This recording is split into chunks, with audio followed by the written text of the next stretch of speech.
Goodwill Community Foundation, creating opportunities for a better life.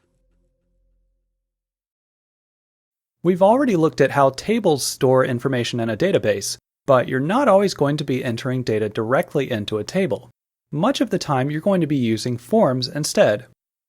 A form gives you a more user-friendly interface for entering data, and they make sure that the data goes exactly where it needs to. And sometimes the data just goes to one table, but other times it could be several different tables, and a form can keep track of that so you don't have to. Right now we're looking at the customers form that was created for our database, and this gives us an easy way of adding or changing information in the customers table. The difference is here we can just focus on one record at a time, and there are also some specialized tools like drop-down boxes and buttons for saving, deleting, and printing. We can use a drop-down box to find an existing customer, and we could also type a last name to jump to a record. And when we click on the name, their information will appear in these fields where we can then edit it. And I'm just going to change this customer's address. Now, some fields may have a validation rule that limits the type of data that can be entered.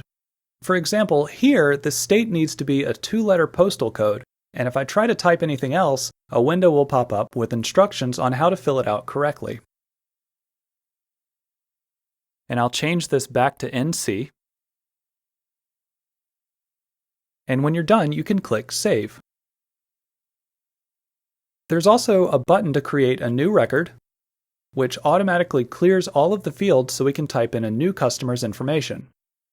So if you wanted to, you could do most of these things by editing the table directly, but the form is going to be a little easier and faster to use.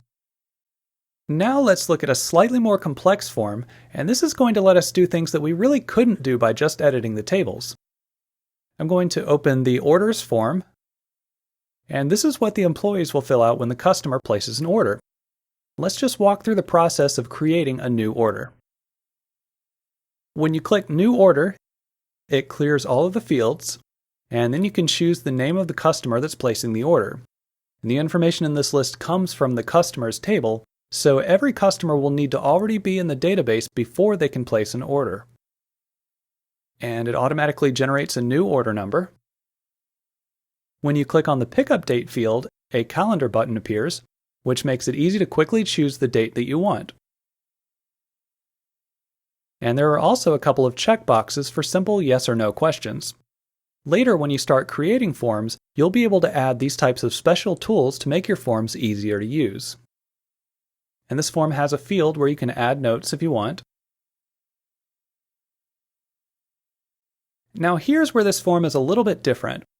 When you click Add Item, it opens what's called a subform. And here you can choose the item that was ordered, type in the quantity, and then save and close. If the form doesn't update automatically, you can just go to the drop-down arrow below the refresh command and select Refresh. Then you can add another item, and you can do this as many times as you need to until the order is complete.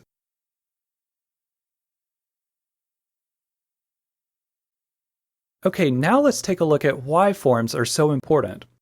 When we place an order with this form, one of the tables that is modified is Order Items. Now it would be very difficult to edit this table directly. For instance, I don't know what menu item 156 is, and I don't remember which customer placed order number 7. But Access can piece together the order by looking up the correct records in different tables. So tables are sometimes organized in a way that's easy for Access to read, but difficult for a person to read, and that's why we often have to use forms instead of editing tables directly. These were just a couple of examples of forms, and the exact content and layout of a form will vary depending on how the form is meant to be used.